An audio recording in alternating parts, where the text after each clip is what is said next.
Re! Viss ēters ir te! Skutelis ir studijā. Gada ietekmīgākā mirkļbirka jeb tēmturis. Nebija viegli jāatzīst izvēlēties, jo čipinātāji bija diezgan naski pastrādājuši visu gada garumā, un par ko starp citu gribētu arī pateikt jums lielu paldies, jo stāvot kaut kur rindā vai sežot trolejbusā bija vismaz ko padarīt un bija ko palasīt. Kas tad ir pretendenti uz šo visnotaļ cēlo nomināciju? Pirmais pretendents ir mirkļbirka ilgdzīvotāja, laikam jāierauj. Patiesībā, ja tā padomā, vismaz manuprāt, nav neviena tvīta, kuram beigās nevarētu šo mirkļbirku pielikt klāt, jo laikam jāierauj ir diezgan zīmīga frāze, kas dar jebkur. Un pat pusgadu pēc šīs frāzes izteikšanas tā vēl joprojām nav zaudējusi savu spēku. Labs pielietojums, starp citu. 1 stunda, 10 minūtes un jau zēbe. Laikam jāierauj. Otrais pretendents ir vēl viens burvīgs sasniegums, kas ir izdevies pasažieru vilcienam.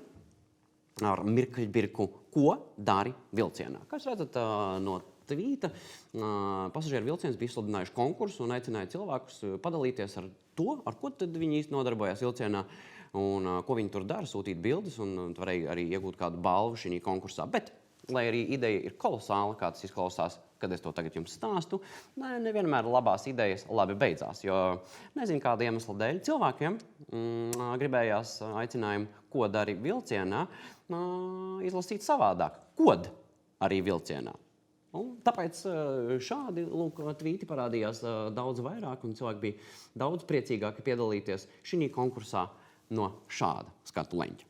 Trešais pretendents, dāmas un kungi, atcerieties Nila Ušako mēģinājumu, citēju, novērst ētiskas dabas pārkāpumu, kad viņu un viņu padomnieku Dzanuškānu uzķēra, ka 35,000 vērtais pētījums nemaz nav 35,000 vērts. Nils izdomāja atjautīgu risinājumu, šos 35,000 Dzanuškāns vienkārši atdeva Rīgas domei atpakaļ.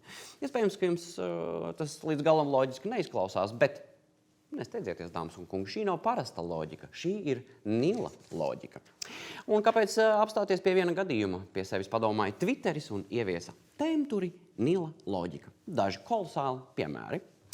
Pabarosim klientu ar vecu zupu, ja piemetīsies caurē, atvainosimies. Nila loģika. Izņemšu no grāmatas grāmatzīmi un man nebūs nepabeigta grāmata. Nila loģika. Ja policija aptur tevi, jo pārbrauc krustojumā pie sarkanā, brauc atpakaļ un gaidi zaļo. Nila loģika. Bet pirmajā vietā viennozīmīgi nav neviens no šiem, ko mēs tikko pieminējām. Pirmajā vietā mums ir hashtags, jeb tēmturis, jeb mirkļbirka, kas nogāza valdību. Viss sākās ar šīm neveiklajām 15 sekundēm rīta panorāmā. Lūdzu. Jāsaka, es tajā laikā biju Ķīnā, un es veselu nedēļu nebiju Latvijā. Kopš iepriekšējais. Strājums, kundze, vai jūs nezinājāt? Tas nekas, kas bija Ķīnā. Ja atklāt, tad es nezināju, ka būs tāds pieaugums. Un tieši tajā dienā, dāmas un kungi, ticiet vai ne, bet Twitteris reāli uzsprāga. Un neilgi pēc tam, kā jau jūs labi zināt, uzsprāga arī pati valdība. Tad cilvēki, starp citu, arī steidzās izmantot šo situāciju, un kaut kur Twitterī mēs pamanījām arī šādu ierakstu. Ja jau straujumu var pateikt, nezinu, nebiju Latvijā, tad man ir visas tiesības eksāmenā rakstīt, nezinu, nebija lekcijā. Nevar nepiekrist.